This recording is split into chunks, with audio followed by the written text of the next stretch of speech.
Welcome to Trial by Wine. We take a closer look at crimes that highlight how fascinating humans can be. Schmitty, Swanee and Clarky visit crimes and run them through their jury of three, debating both sides of the case to agree an appropriate, if totally fictitious, sentence. Please be advised, Trial by Wine may include explicit or disturbing content and will include drunken rambling. Listener discretion is advised. All right. Hello, how are we? Very well. How are you guys? Yeah, likewise, very well. Very well. It's a lovely sunny day, so the world is good. It does help, Absolutely doesn't it? glorious day, yes. Sure does. Have you got? I didn't realise you guys had lovely weather as well, so that's nice to know. Mm. It's a rarity, isn't it? You always hear that it's nice in one place or one side of the country and soaking wet in the other. Although I think in Victoria you still have to watch what's going on with your rivers. Is that right? Yes, we're still Is it flooding, ever? and as of tomorrow, I think we start flooding again, is the prediction. I don't know what it's called now, if it's not the bomb, but I'm pretty sure the bomb would be telling Bureau of us. Meteorology. It's Yeah. the Bureau. I went to Shepparton during the week because we've got a branch there, and to get there I had to go a fair way out of my way, and the roads are atrocious. So the roads that are open are literally potholed terribly. You can't. It's quite unsafe, really. And then, of course, you get to Shepparton, and like half the city is cut off from the other half because there's a causeway and that's flooded. Yeah. So is that the Murray? no, it's the Goulburn. So half the people couldn't get to work because they can't get through it because of all the road closures. They're isolated. So some of them just had to have food that was in their house because they couldn't get to a supermarket or anything, just for a few days at least. Others had to evacuate because of the threat of flood. And so there was one bloke whose house went underwater. And then... Which waterway is Ilden on? Because I was watching the news last night and I thought that I was watching it as I was cooking dinner, so it was sort of in the distance. I didn't catch all the names. I thought they were talking about Echuca. That's famous, isn't it, for being that's part on the of Murray. Murray, right? Yeah, that's on the Murray. So Ilden is fed into by the Hauqua and I think the Rubicon. Yeah. There are a few. Gosh. And then when the spillway itself, it's also fed in by the Goulburn. Right. But the spillway itself then pours back out into the Goulburn. And downstream of the Goulburn, you've got the Rubicon and the Acheron, and they were already flooding anyway. God. Ilden is at 100.4% or something, and was up to nearly 102%. So they've had to let water out, which is, fine. But the flooding is actually further downstream already, and the ground's all saturated. And so my anecdote is I went up there yesterday. Right. So I agree with Clarky on the potholes situation. I had to concentrate. Like I drove up via the Black Spur and the Maroondah Highway, and that was all perfectly fine. But I decided to come back because it's quicker via Yea and cut down before Seymour, because Seymour flooded out as well. And I think Seymour's still cut off. And that was all fine, but you had to really, really focus and avoid the potholes. But the reason I went is because I've got this friend of my dad's who's still alive, right? I think he's like the second last one still alive. Yeah. And he is 99 and 10 months. Wow. Yeah. Last year or this year, he fell over and he broke his hip. And before he did that, though, he'd asked me to take him up to the houseboat because he and Dad and the boys used to go up every Cup weekend and have ridiculous, boys, whatever the hell they did. They drank a lot, shot some guns, did some shit that you did in the olden days. And they had these great times. And after I did the houseboat up, he wanted to go up. So I thought, look, against medical advice, because sitting in a car for a long time when you've just had your hip replaced is not a great idea. I was wondering about that. Yeah. For him or for you? Yeah. I'm running out of time. Well, he's had his longer than he's been in rehab and that for a lot longer than I have. But I just thought, I just feel like he could die at any minute, basically. Yeah. And he just had COVID and he's been quite poorly. So sorry if you hear this ever, Clem. But I was concerned. So I thought, look, now or never, I'm still not at work, so I'll do it. And it was right in between the floods and all that sort of stuff. Yeah, but so he's a funny one. He's 52 years my senior, and I've known him since a small child. And ever since Dad died, and his wife died, he's a bit flirty. Oh, anyway, he was fine yesterday. It was no bother. But I'd get him up there, and I was a bit worried about because he had to get him down the stairs, and he's got his walker, but he was so agile, like it was unbelievable. He gets down the stairs and he's on the marina and he trots along, and I get him on the boat, and he was quite overcome at how good it is. He's like, he didn't even recognize it. I'm standing out in the front of it. I'm like, do you recognize it? And he's like, oh my God, that's your boat. He gets on. He's telling me how wonderful it is and that. And he mentioned that, I think it was a couple of weeks ago, I went and visited him, and I said, look, because I was a bit worried about how tiring it would be for him to go up and back in a day, sitting in the car and that. So I actually had said to him, would you like to stay over, or, you know, don't want to do that? Yeah. And he said, oh, no. Oh, yeah, No. sure. No. Yeah, no. I insist on separate rooms, though, Schmitty. Well, it was funny because then we're on the boat and he says, you know, it's lovely. Now I'm sitting here and, you know, how beautiful it is. You know, I wish we were staying over and I'd throw some lines in and do some fishing, but I don't want to come between you and Tony. Brilliant. Watch out, Tony. Yeah. Oh, I thought it was so funny. Did you say damn? I was like, I'm pretty sure he'll be okay. But I actually have to get back. Sorry, Clem, because I've made plans for tomorrow. But maybe next time, Tony and I can take you up. He didn't seem so keen on that. I'm not quite sure why. Yeah. But yeah, so that's what I've been up to. You could have had a good Benny Hill weekend on the houseboat. Oh, look, to be honest, I have the fear of waking up and finding that he's passed away on the boat. And I'm like, oh, that'll be a lot of hassle. So, rather, I was thinking about that. It's like, it's all well and good until it goes wrong. But have you taken him out of aged care, or is he living at home? No, he's fully independent. He's still at home. Oh, how fabulous. Good on him. Yeah. So his beautiful wife, Sandra, passed away 8 years ago. And he was saying that he had a couple of years that were really bad, but then he joined a men's shed.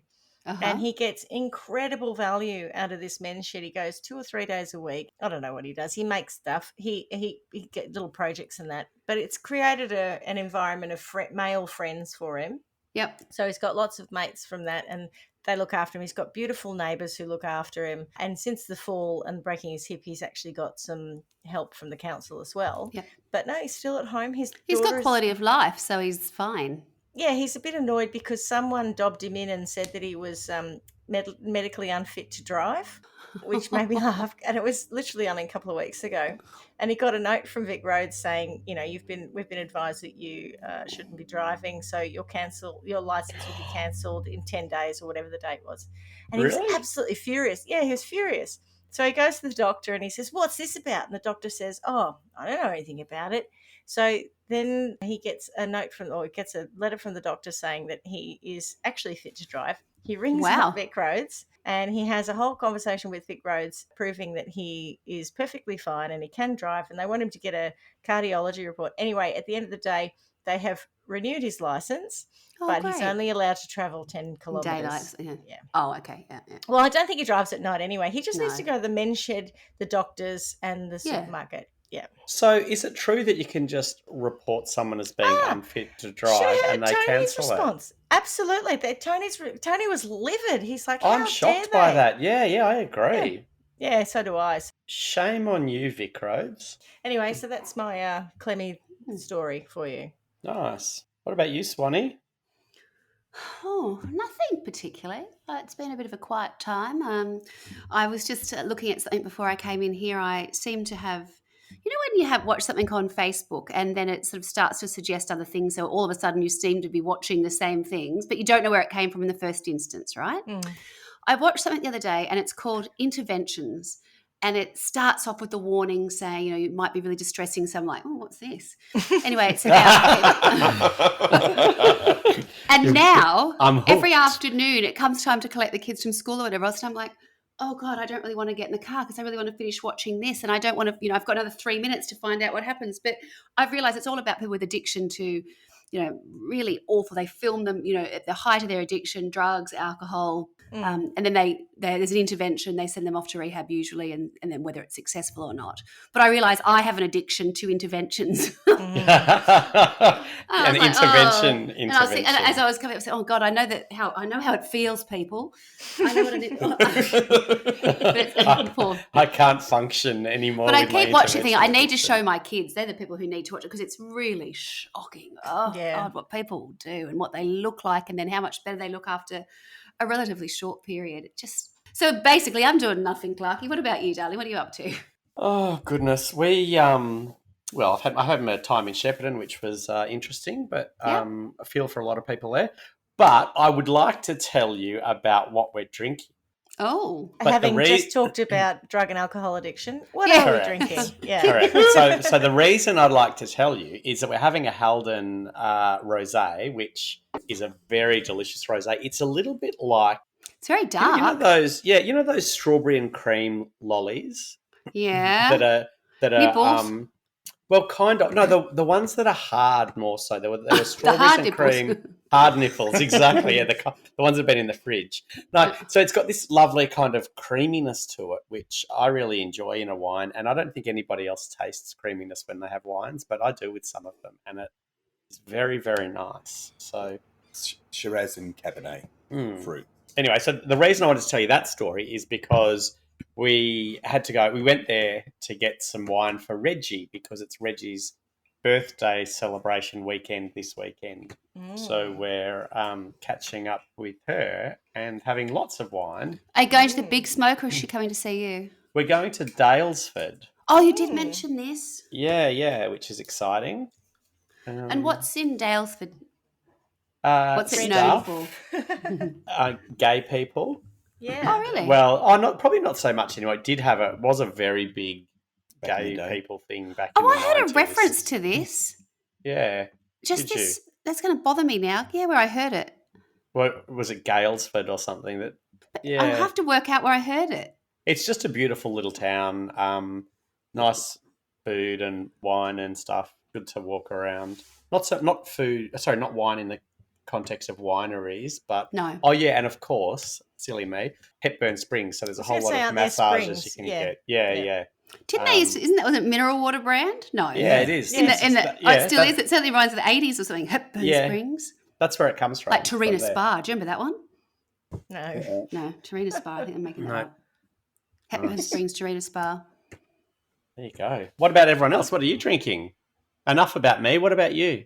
I've forgotten to even bring a drink, but given it's I'm 3 hours behind and it's middle of the afternoon. You are brilliant. I'm just really I don't know. Anyway, Schmitty, what about you, darling? I'm sure you've got something interesting. Well, I'm about to open a bottle of Valley de Secrets, the Valley of Secrets, of course, which is a Cuvée Brut Exceptionnel, which I believe comes from France, but I believe it comes from Aldi. Aldi in France. Aldi in France, yes. All right. Aldi in Essendon. Mini-Ponds, yes. Tony and I actually quite enjoy some of the sparklings at Aldi. I can tell you that probably not the cheapest ones. The middle of the range and upper range sparklings are quite decent. So it's not from Champagne though. It's just somewhere from France. It says product of France, produit de France. Well, if it had come from Champagne, they could call it Champagne. So I just wondered where it was from. It could. It says Grand Reserve, so it's a sparkling wine. Vin Musso, so not from Champagne, but drinkable nonetheless. All right, who are we? All right, I'm Schmitty. I'm Swanee. And I'm Clarky. And together we are Trial by Wine. And Clarky, I believe you're telling us a story today. Well, my dear, you are correct. I have a story for us all. For my arsehole? So, it sounded like. For your prolapse. We've already started? Us all. No. Goodness. Yes, for us all. Oh, thank you. Right. Yes. So, do you recall our story from a few weeks back of Elisa Lam and her disappearance at the Cecil Hotel? So this is the story of Johann Jack Unterweger, who was Austrian, and he stayed at the Cecil Hotel at one point and actually managed to squeeze in a little bit of crime time during his stay. That's good. He's always on the job, even when he's abroad. Oh, I know, right? Quality. So before I get too far into it, I'll tell you about my sources. So I had allthat'sinteresting.com. Love it. Wikipedia and grunge.com. I've seen that once or twice. No Lad Bible? Yeah, no Lad Bible. No. Disappointing. Have I used allthat'sinteresting.com or have you used it before? I've definitely it comes up regularly, I think. It's a good one. So we'll call him Jack, not Johann, because he went by Jack. Okay. So he was an Austrian. I think I might just cut to the chase because the real shock in this story isn't so much. Well, I mean, there's obviously the crimes that he committed, but there's just a weird whole thing that goes on in the middle that I was fascinated by, and I still can't really get my head around it. He was an Austrian serial killer who committed murder in several countries. Austria, West Germany, Czechoslovakia, and the United States. He was born on the 16th of August 1950 and passed away on the 29th of June 1994. So that's kind of the time frame we're working to. We could have had a guess there because the name of the countries don't exist anymore, right? So there had to be a window opportunity there when he was that true? Yes, well spotted and well played. Yes. He was born in Judenberg, Styria in Austria. I'm sure I pronounced at least two of those words incorrectly. To Jack Unterweger, a Vietnamese barmaid and waitress. I wouldn't have picked that from the name, but there you go. And Jack Becker, an American soldier whom she had met in Trieste in Italy. Yeah. Goodness. Trieste. Yeah, that'll do. That sounds much better. Some sources described his mother as a sex worker. And his Rude. And some. Yeah, well, and what were the sources? Mm. She was jailed for fraud while pregnant, but was released and travelled to Graz, where he was born. And after his mother was arrested again in 1953, he was sent to Carinthia to live with his grandfather, who was known as an alcoholic and rough fellow, who regularly used his grandson to help him steal farm animals. Oh. Didn't see that coming. Yeah, because they're cars. No. Yeah. It was in the 50s though, so, Right. you know. Is Carinthia still in Austria? Slovenia. Okay, so nearby. Oh, the article is about a president. Hang on, no, let me go into a little more detail. Is the southernmost Austrian state in the Eastern Alps. So it might border Slovenia or something. We know you're all about the geography, Carla. I'm not. I know you always are, and I never am, and so you always catch me out with those ones. So well done. No. I find it interesting. That's all. Like so many of our criminals that we've spoken about, Jack grew up in a deeply dysfunctional, unhappy home, and by his early teens, he'd turned to crime as an outlet for his anger. He was in and out of prison for much of his youth.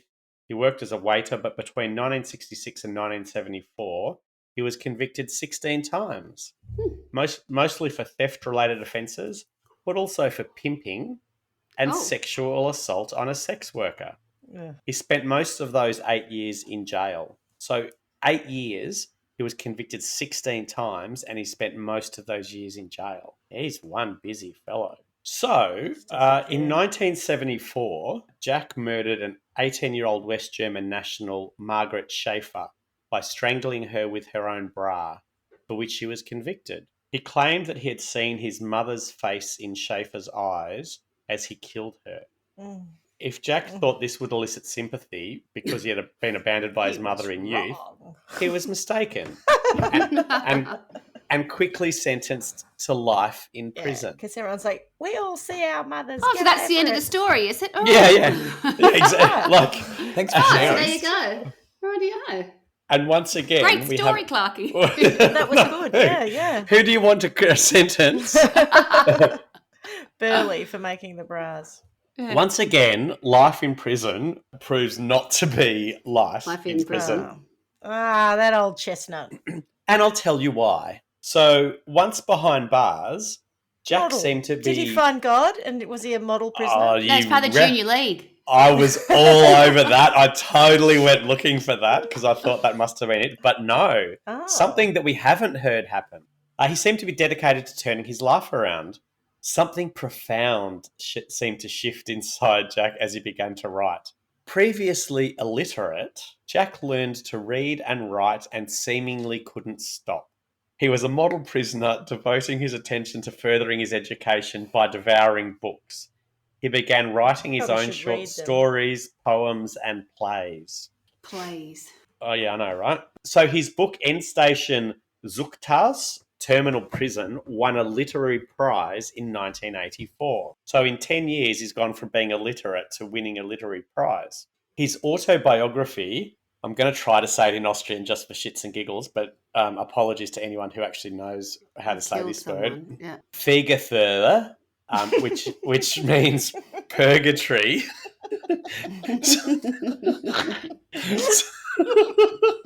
I am so not Austrian. Did you actually try to listen to a pronunciation of it, and that was your attempt at it, or you just I just totally made it up. Right. Yeah. It was just spontaneous. I actually wasn't going to do it, and I thought, let's just do it. I liked it. Thanks. Australians killing it with their language skills. I know, right? Yeah. The world's so jealous of us. Yeah, you might be shocked to know that I was actually lived in Austria for 10 years of my life. I would be. I didn't, yeah, and you should be. Yeah. So was that Figurthöder? Was it? Figurthöder. Beautiful. Spell it. You're a natural. Yeah. I know, right? So it really means purgatory. Yeah. And it zoomed to the top of the bestseller list and was adapted into a movie. So had he been released from jail at this point, or was that all from prison? Still in jail. Thus the success, right? Yeah. So he's won a literary prize in 1984. Oh, yes. And then his new book has zoomed to the top of the bestseller list. So intellectuals in Austria here we go. Rallied behind Jack, believing him to be proof that people can change. No, they knew he'd killed someone, but totally really killed people. But he's a literary genius. He's reformed. Many saw him as an essential reminder that a person could rise above their circumstances. Jack represented the great... He murdered a sex worker because he couldn't read and write? No, because he saw his mum in her eyes. Because he's a monster.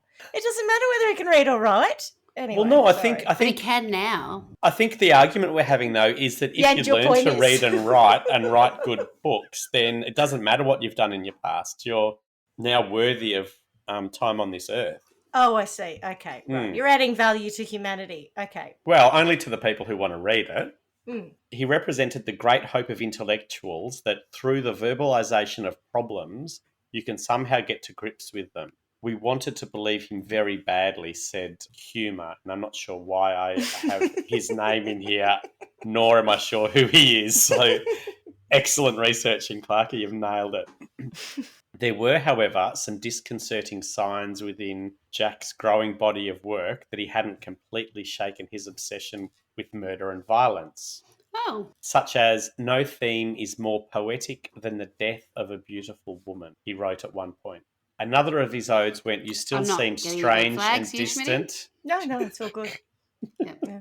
Happy so far? Yeah. Yep, yeah. Let him out. You still seem strange and distant point of fact.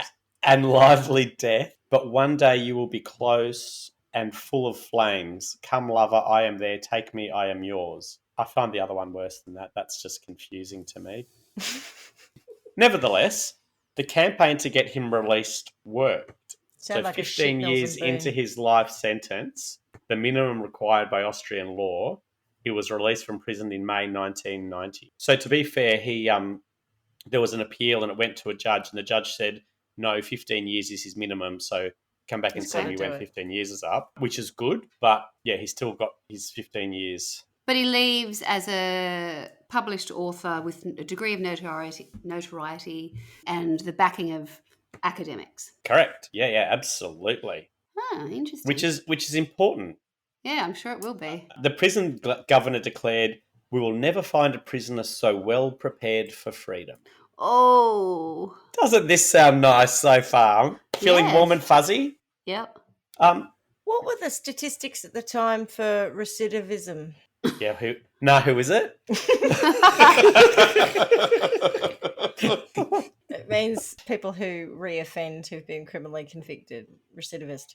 Why would I know that? Well, I'm just thinking, okay, great, you can come out now. He's killed someone. The odds and the statistics are that if you've committed a crime like that, the odds are a lot higher that you will do it again. I don't care how many books and plays and poems you've written. I love that he's written plays. That's what gets me the most. It's like, I didn't just write a novel or George Orwell. It's like, oh no, I think they want to. They think they were like a play. So stats aside, Schmitty, Hook comes on stage and wanks her off. Sorry, that was a footnote he put in. What? It meant to be yanks her off. Anyway, moving on. What? Oh. What happened there? No.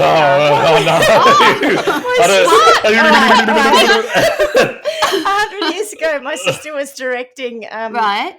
Joseph in his amazing Technicolor Dreamcoat, and she wrote a stage direction into it saying Hook comes on, Hook enters from stage left, and she meant to write yanks her off and wrote wanks her off.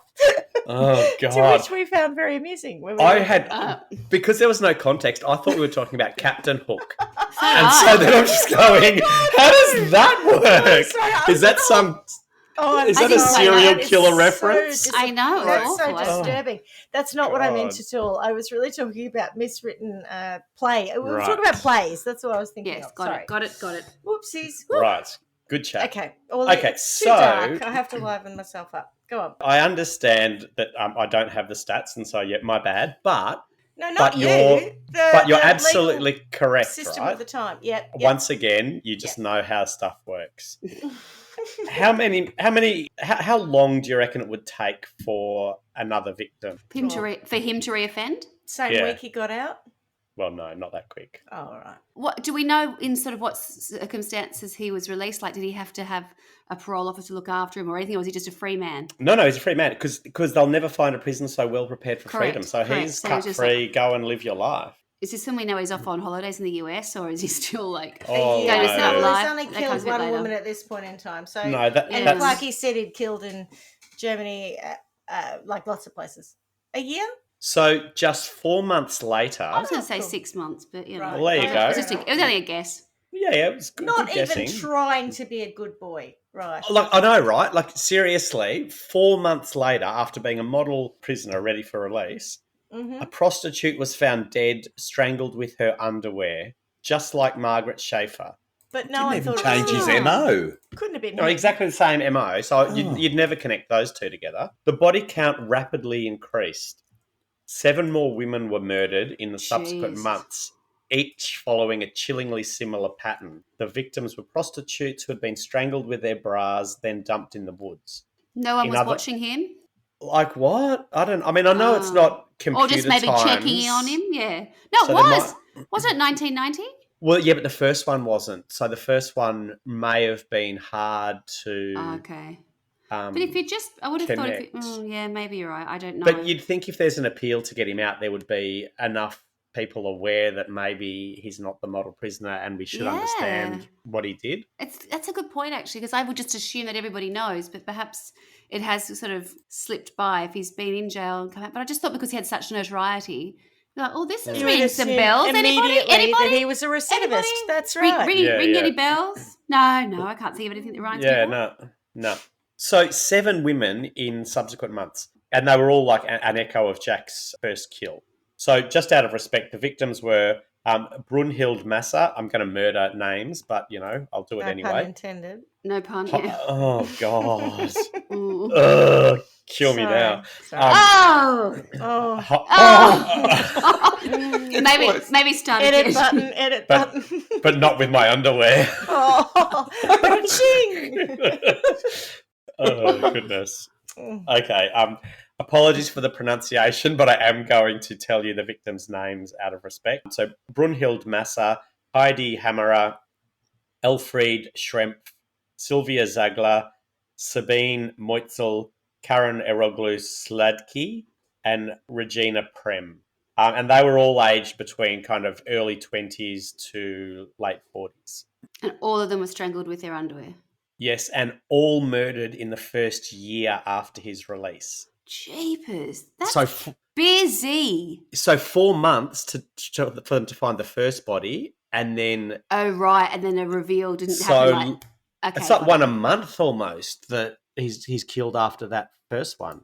Jeepers. Shocking. Busy boy. And this source says that they were all garroted with their bras. Now, that came up in one source, not the others. So they talked about strangled. I don't know whether that's an attempt to hide the horror or if it's actually garrote was... It depends. What's the definition of garrote, Schmitty? I'll help you out here. Glad you asked. I've heard the term, but I don't know the definition. I believe that with a garrote, you will put something like a stick or something in it and turn it. So that's that you right. get, Yes. Incredible amount of tension on it. And that's rather than, just manual strangulation, which is just pulling it tight yourself. Garrot's not beheading or anything, but where you get that wire and go. Yes. Yeah. No. But you can. In certain circumstances, you can behead someone with a garrote, should you be using something like piano wire, etc., simply because of the force and the wire cutting through. Right. Yeah. Whereas in the case, so it's to do with using Good to something know. else to spin it, to tighten it up, right? That's the garroting bit. So garroted can mean strangulation then? Yes. Yeah, Right, you can. okay, Yeah, you don't have to be beheaded. I was thinking, my God, that's... Yeah, okay. It's still disgusting and terrible. Yes. I was just waiting for the recrimination that I normally get when I know stuff. We're used to it. I know. Desensitized finally. There was also another killing in similar circumstances of Blanka Bochkova, I think it is, in Czechoslovakia. And of course, they didn't know it at the time, but this is something that they've tied back to him later. He seemed to have grown far beyond the violence that defined his early years. He'd become something of an Austrian literary sensation. He gave readings, staged his plays, and worked as a reporter. In fact, Jack established himself as a key journalist investigating the recent string of prostitute murders. That's not unusual. Well, not in terms of... That is, but not unusual for them to follow. Yeah, to get involved. Sometimes they help the police. Sometimes they go back to the scene of the crime a lot. They're often... They inject themselves into the investigation. Serial killers, Carla. But normally after they've... Not normally after they've been caught and to serve time... Because no one would normally trust them, right? Normally that happens while there's still some innocent, considered innocent person within the community. It's like a double bluff, though. It's like a double bluff. It's like, if I'm helping out because I'm a literary genius, no one would actually believe that I would have the front to do that. So in some ways, him going, oh, look, I know I killed someone exactly the same way 15 years ago. Yes, I know how to, that will help me to report on it because I know how this works. But I think to me, the thing about, and I acknowledge that it's hindsight, but the thing about it is he's killed someone. He's done 15 years. There's been a push to get him out earlier than his life. And then he's killed his shit together? 7 people. So, more or less the minute he gets out of jail, he killed 7 people in 12 months. And then he's being involved in the investigating of the murders. Surely someone connects those dots. I know, it's like a bad movie. It's awful. And going through the whole thing, I was like, God, are you serious?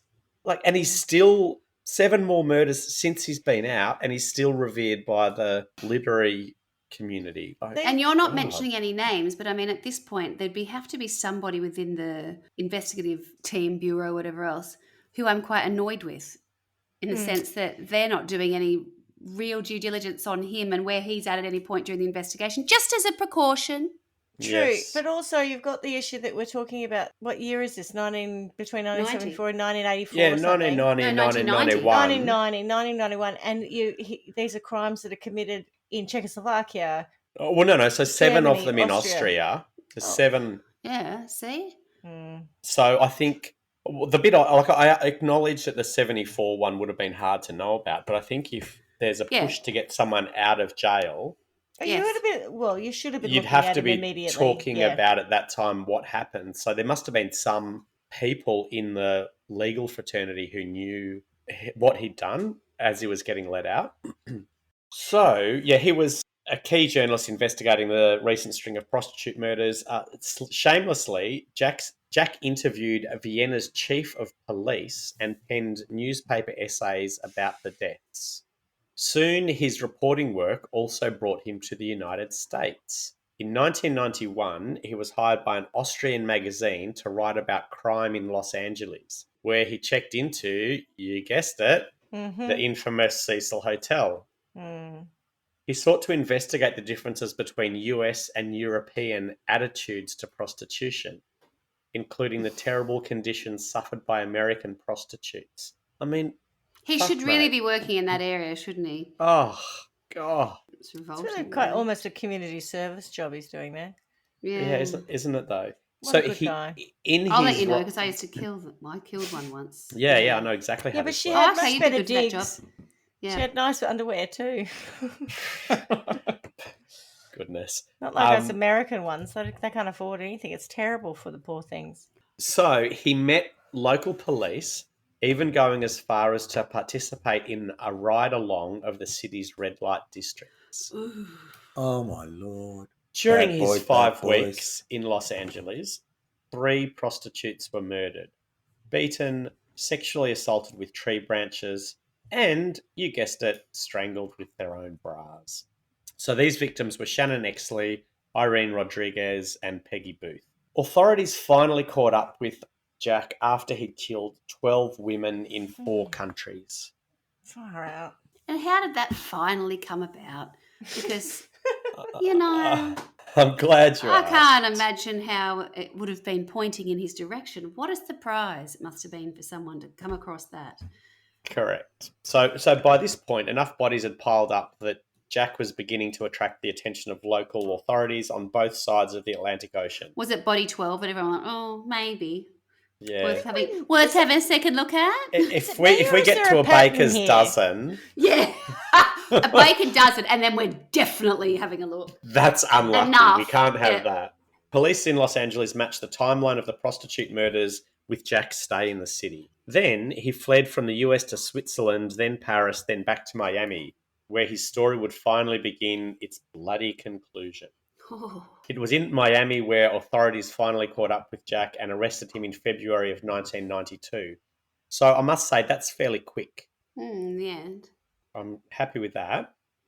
The way they did it was the FBI caught him by convincing him that they were reporters from Success magazine, ready to pay him $10,000 for the chance to hear his story. Oh, such a narcissist. Yeah. He took the bait, and instead of sitting down with a doting reporter, he walked into a room filled with US Marshals.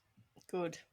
He'd relished the attention of the press ever since his writing career took off while in prison. Yep. Mm-hmm. Once released, he posed for high-fashion photo shoots and went on TV to discuss his beloved works, all while continuing to court his fawning press. Ultimately, his love for attention was his undoing. After his capture, he was soon extradited back to Austria.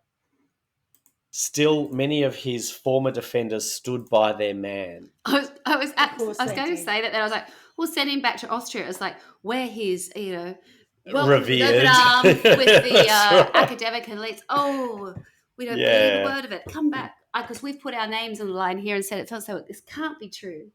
And I must say it's funny, right? Because sometimes we talk about gullibility, and sometimes people who aren't educated do things that are difficult to understand. But I think this is a really good example of the fact that people who are educated also have the same challenges. Just as bloody stupid. Yes. Correct. Yes. So old mate Humour, who I spoke about earlier, who I have no idea who he is. It's funny, I'll tell you. Humour. Using humour. So he said if he was the killer, he would be one of the cases of the century. I'm not sure that's a good evidence to state that he's not the killer. No. But Schmitty, to you, statistically, the chance that I would know one of these cases of the century is so unlikely that, therefore, I think he is not guilty. It's an educated person saying that. What? The chance that I would know one of these cases of the century is so unlikely that he can't be guilty. Would that stand up in court? Charles Manson? It had happened prior to this. Like, that's a case of the century. Says what the hell? No, but it's just Mr. Humour. Yeah. It's just somebody else with a massive ego saying that, right? Oh, I wouldn't have you to do it with me. Says it's most unlikely. Victims before they're murdered. I don't think many people would go, I know that I'm hanging out with one of the cases of the century, therefore I'll get murdered. That's the whole point of it. Anyway, Jack had lived a double life in more ways than one. During his trial, some women wept during the proceedings, believing him to be an innocent victim.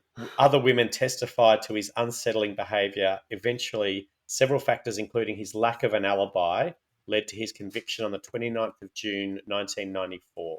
That night, he hanged himself in prison. One Austrian politician dryly equipped that it was his best murder.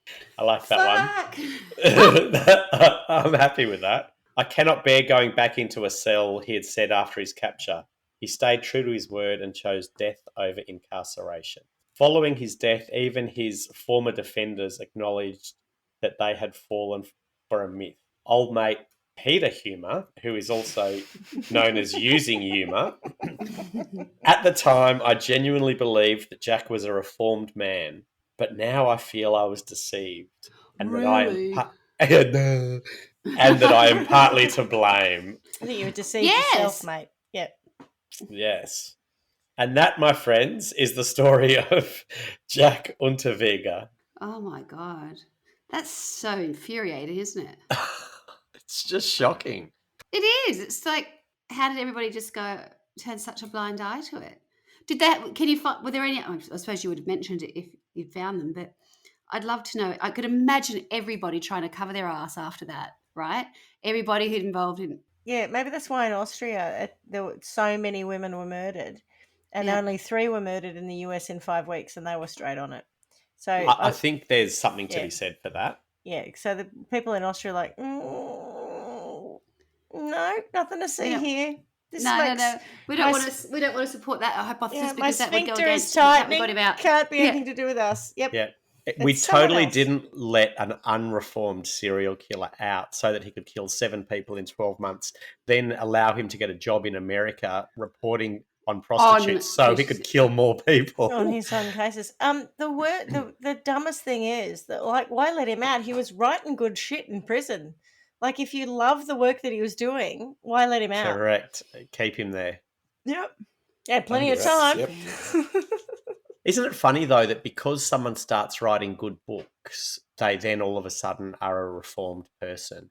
And I did actually read somewhere that Purgatory, which was his bestseller, there was actually some doubt later on as to whether or not he actually wrote it.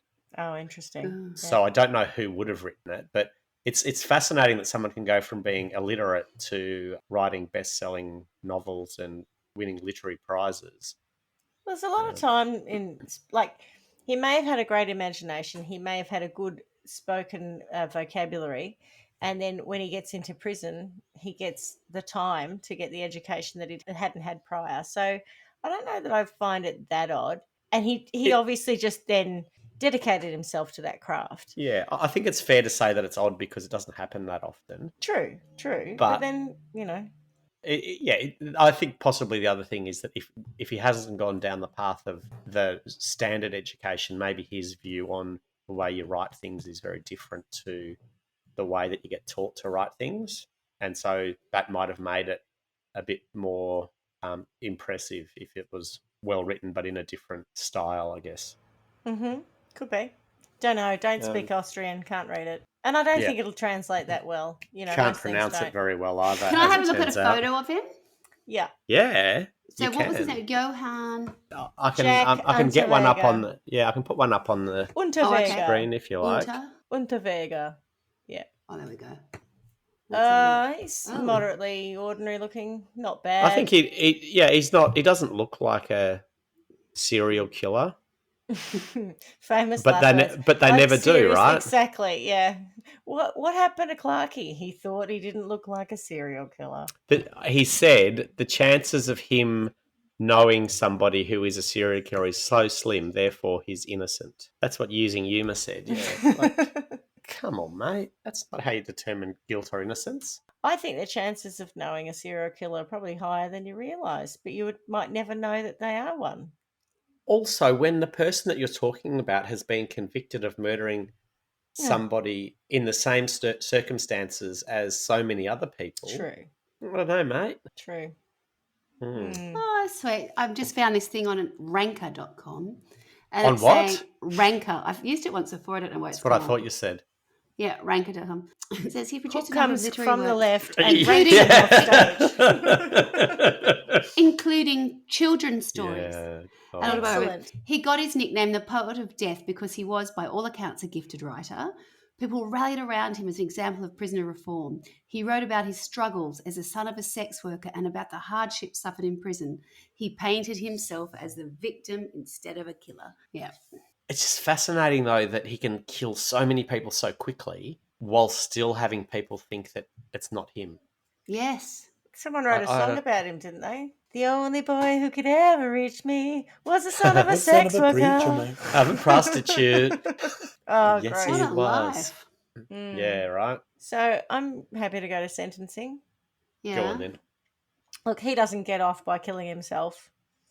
I mean, Yeah. I'm happy for him to go to the purgatory that he, created, and he can be perpetually being purgatory in some place where his victims get to give him a bit of their Comeuppance. Yeah.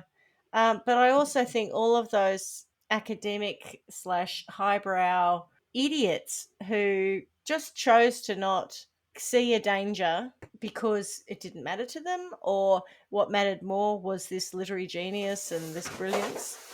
For whatever reason that they did it, I want to put them all in. I think I'll create in Trial by One some kind of really uncomfortable rodeo, and all of the animals that Unterweger stole with his father can be in there. I'm assuming, like bulls and horses and stuff, but they're really angry because they got stolen.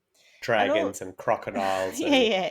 And all of those academics can just have to ride those wild animals from morning till night. And if they get gored, oh well, I'm just going to pop them in there.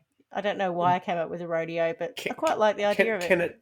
Can it be like the Colosseum and they get locked in there with these animals in red? Yeah. And all the illiterate people in the world can decide whether they're thumbs up or thumbs down. Yes, exactly. Yes. I like it. Any thoughts from either of you? I've just found this little bit of information, which I like how it's just sort of how it describes the people who were sort of heralding him as this, reformed man, to the Viennese cafe intellectual. So you can really get a picture of the type of person we're talking about, right? Who pulled him from prison and embraced him as one of their own. One commentator explains, Jack Unterweger was proof positive that bad boys can become good men. He was their reclamation project, their social experiment, their civilized barbarian. So you could imagine these absolute wankers just, look, he is an experiment, which of course worked for him, right? So he might have been the cleverest of all by going, oh my goodness, this is just working so beautifully for me. These people think they're so smart and they're playing right into this for me. Yeah, what's that religious thing? The cleverest thing that Satan did was convince people that he doesn't exist or whatever. Like, it's a little bit of that, I think. But I think to all the people who aren't part of the Viennese Cafe Society and who don't see him as their own social project, wouldn't they be making the connections? Yeah, the police. I've got a name here and it says Schenner, who was a Salzburg investigator. He says, after Unterweger's release, Schenner, I think, heard reports of murders in Vienna in 1990 and recognised several parallels to the 74 murder. Schenner, I can't even say his name, Schenner, recalled telling police that Unterweger was one of the cleverest criminals in Austria. Early surveillance of him, however, proved fruitless. So someone must have been looking, I would suggest, based on that. Right. Yeah. So he but you're like this, Schmitty. Slip. Yeah. You're like this. And then they sort of jump ahead and they're talking about when he went to California. In California, Unterweger tried to meet with Hungarian-American actress and socialite Zaza Gabor, who began her acting career in Vienna and immigrated from Hungary to the United States during the World War II. Peasant girl Zaza, we call her. And what did Zaza say? I never hated a man enough to give him back his diamonds. Successful. He just says tried to meet her, so I don't know that he did. She probably said, Austrian-American director. Go away, you stupid peasant. Robert Dornhelm, trying unsuccessfully to convince him to produce a new film based on his autobiography. In both cases, he had apparently just sauntered up to their doors. So this guy's got big balls, right? This comes back to him being an absolute narcissist who, he's just, because he's getting away with it, like in broad daylight, really. I mean, I don't mean that metaphor. I do mean it metaphorically. Yeah. Oh my gosh. It's gross. Oh my gosh. Oh my God, it's so funny. Whoever's ever written this article, I must go and have a look at it. They've called it From Murdering from the Vienna Woods to the Hollywood Hills. I'm not sure. I think you should state. I think you should state your source just out. Let's go back. It's weird. It's called Botstiber Institute for Austrian American Studies, and that word is spelt Botstiber. You couldn't have looked for that and found it, could you? That's just happened to pop up. Isn't that crazy? There you go. Well done. From the Vienna Woods to the Hollywood Hills. It's such a movie, right? No wonder he's turned up to, Hollywood going, okay, Here I am. I'm the guy you've sent me here to do a study on prostitution. But while I'm here, why don't we talk about a movie deal? I've been writing all this stuff. Yeah, and I'm creating some work for me to study whilst I'm here. So, far out. Yeah, and I want Leo to play me. As the Washington Post reported, the jailhouse bard was so good with knots, braided his shoelaces into a noose and hanged himself. The jailhouse bard. The jailhouse bard. See, I find that offensive.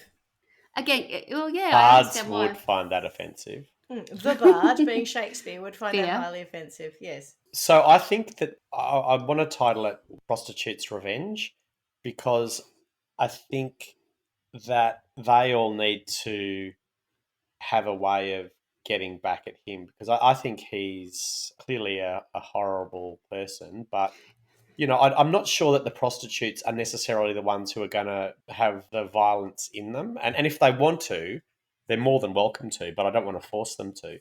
So we don't want to tar them with that brush. I see what you're saying. So your sentencing is about a dark angel representing the prostitutes. Got it, yeah. Who should they choose could also be supported by the prostitutes.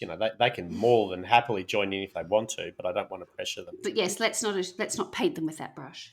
Correct. And what they're going to do is get the underwear of their clients, because I'm sure that there's probably a little bit of unsavoury action going on there, and they're going to strangle Jack almost to the point of death over and over and over with the underwear of their clients. So it's not Jack's underwear. Isn't so he doesn't that what some people do to get off, though? Isn't that what's it called? Yeah, but I don't think he was into the killing, not the receiving. But are we talking about like pooey grundies down your throat? Or cum-stained, sure. or soiled. I like that word. just soiled. Thank you very much. Yeah, but I'm glad someone could keep the highbrow there. Soiled. And other people's. So not your own pooey grundies. I don't think anything's. Correct. I don't think. It's all revolting. Okay. I mean, it's bad enough with your own, but it's someone else's, and possibly you could stuff one pair in his mouth whilst you're doing with another pair, just to make it even grosser for him. At this point, I do need to just interject and check that my dog, who's sitting behind me, isn't listening, because he does have a little bit of fixation with people's underwear in our house. It's revolting. And it's like, put it down. And it doesn't matter whose it is. If you're putting the washing in the washing machine, he'll be jumping up trying to get it. I was like, let go. Get out of there. Is his name Jack? Is his name Jack? I'm looking at him, making sure he's not listening. He's asleep on the bed behind me. We're good. We're good, everyone. He doesn't need it's one ideas. Of those things. I look at it sometimes and I feel so uncomfortable. I think, oh, God. It's not that unusual. They do. God. Brinkley, my sister's golden retriever, loves them. And the kids used to be like, we've got no underpants. And they'd all be outside because the dog's taking them all outside. That's brilliant. It's so cute. Yeah, gosh. That is funny. Dog with a fetish. Yeah. Well, Swanee? I don't have one. Oh, come on. I know. I'm struggling with it. What motivates him? The power. I know. The manipulation. Oh, the infamy. You got to, take it all away. Psychological nut punch. I think he should be sent back in time to stay always with his father. Being illiterate, not going to school, stuck in Nowheresville, stealing animals. Maybe getting a smack every now and then. Oh, there's another one. Have you seen The Minority Report?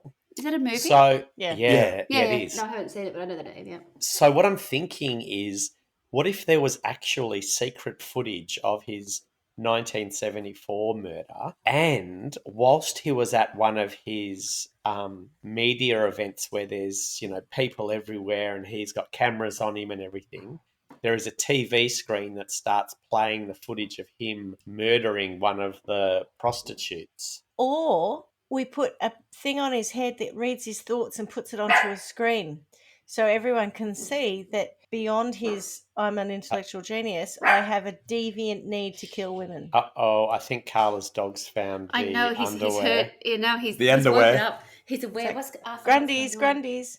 Arthur, what's happening? Where are those knickers? I want to kill people with underwear. Oh, he is. He's gone crazy. Oh, he's gone crazy. Oh. Yeah. Okay. Well, I was thinking. So there's sort of two sentences I'm going to give. So one of them is going to obviously be for Johan, but based on the fact that I think that he's so into being a little bit sort of ahead of the game, ahead of everybody else, clever, conniving, I don't know whatever you want to say, but I think the thing that would break him the most was if he felt like he had attained this sort of respectability and notoriety from people who were going to make his life better, but also people who other people looked up to. Do you know what I mean? Even if you think they're wankers or whatever else, but, part of the establishment. So let's say he'd written his novel, he'd done whatever else, and there was a moment in time where he thought it was all falling into place. They were starting to believe that he'd been reformed, and that they were, that he was actually just a talented writer in his own sake. I'd just like to have that ripped out of him, because somebody then says, actually, no, this guy is a threat to everybody. He's not reformed. Somehow they were able to ascertain that. And not only did he have to stay in jail, he had to do a full life sentence, and no one ever paid him any attention ever again. So it was just the fact that he had it just within his grasp, where he could have had this, like, he could see that, he could have made a movie about his life. He was going to be respectable. He was going to be considered to be this reformed character who people found to be, mysterious and interesting, as opposed to just a murderer. And that means he doesn't get to do everything else, and that he's just left to rot in jail for the rest of his life. Has to be nude and have his sheets. Have his sheets and everything removed, and no shoelaces, so he can't make anything to hang himself with. Yep. Asking for a friend, is it too far to wish one of those brain injuries on him where he can think normally, but he can't alliterate things, so that he's got all the ideas of all the bestsellers that he could possibly write, but he's got no way of getting in his them. brain. Well, I don't think it's even necessary. I can understand that, but I think it would be such a huge mental punishment for him to have the ideas that he had, and it obviously has a degree of intelligence, but just to be trapped there with no outlet, no forum, no one to listen to you. So no hands. Just nothing. No hands. No hands and no tongue. Voice. No voice. God. Yes. So sorry, what's that, mate? Yeah, that's right. So we can't even dictate it. That's right. Yes. What you say? God. What you say?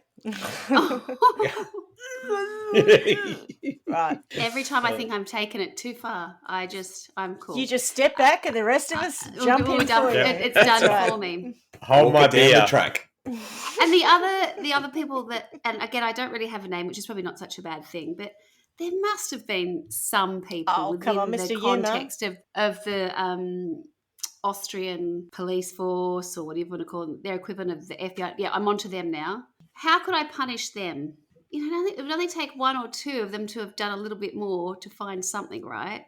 And the fact that it was just a rampage, it wasn't like it was one and it was over here, it was there. Because as I understand it, and I could be wrong, Clarky, if he had murdered 7 people within the first year, those 7 murders with all the same MO were in the public domain in terms of they had been discovered, the bodies, right? It wasn't like we discovered one several years later, because those couple of years happened quite quick. A lot happened in those couple of years. You're already off to America within 18 months or something. So given the ferocity of them happening so quickly and everything all happening, and then nobody able to go, oh, hang on, could we just give me a moment?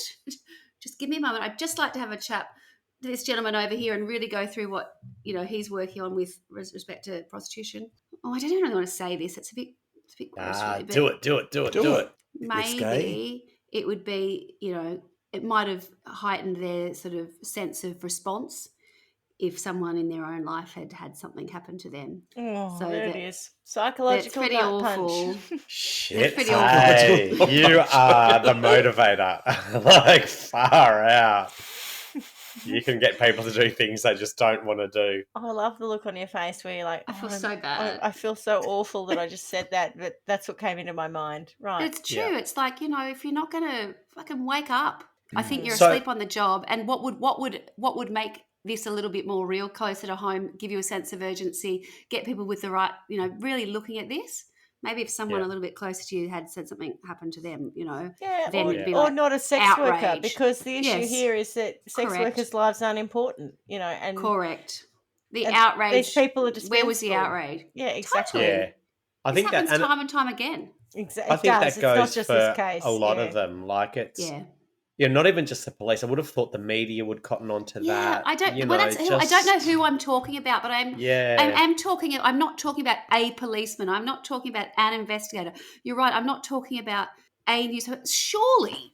The other thing I wonder about is the Viennese Cafe Society, because I do think that they had the wool pulled over their eyes, and I do think that they probably had ample opportunity for suspicion should they have wanted to see it. So I would like to sentence them to all of the coffees that they would like to enjoy. Of course, all of them have to have milk in it, and the milk is always going to be off. And, they'll get lovely cakes with lots of luscious cream in them, also off, so that they can't help themselves but indulge in their coffee and cakes and wonderful feel-good things about how they transformed somebody from a killer into a literary genius. But they can have their cake and they can eat it, and it's going to taste disgusting every single time. There you go. Well played. All right. Well, Clarky, another banger from you. Thank you very much. From the Vienna woods to the Hollywood Hills. Exactly right. It's not a natural one, is it? No, from the Vienna Schnitzel to the Hollywood Hills. All right. Well, Clarky, thank you very much for a great topic today. Yeah, it was really interesting. And heard a little bit more about Carla's dog's underpants fetish. Penchant. Had we expected? Penchant. That's all right. Sorry. And we all know... I just outed Arthur. We all know the correct way to refer to dirty underwear. Soiled. Thank you. Soiled? I like crusty, but okay. All right. Or pooey. Anyway, good job. And as we say every week, miss you already. Well done. Ciao. See you, ladies. Bye, guys. Thanks for listening to Trial by Wine. You can contact us at trialbywine@gmail.com. Please rate, review and subscribe to Trial by Wine on Apple Podcasts or wherever you get your podcasts. If you'd like to support us, you can become a patron at www.patreon.com, Trial by Wine, or visit our website www.trialbywine.com to donate to us. Your support will help us cover many more cases and apply wacky sentences. We really appreciate you listening and hope you tell everyone about us. Our cover art is by John Christo and music is by Beauchamp from pixabay.com.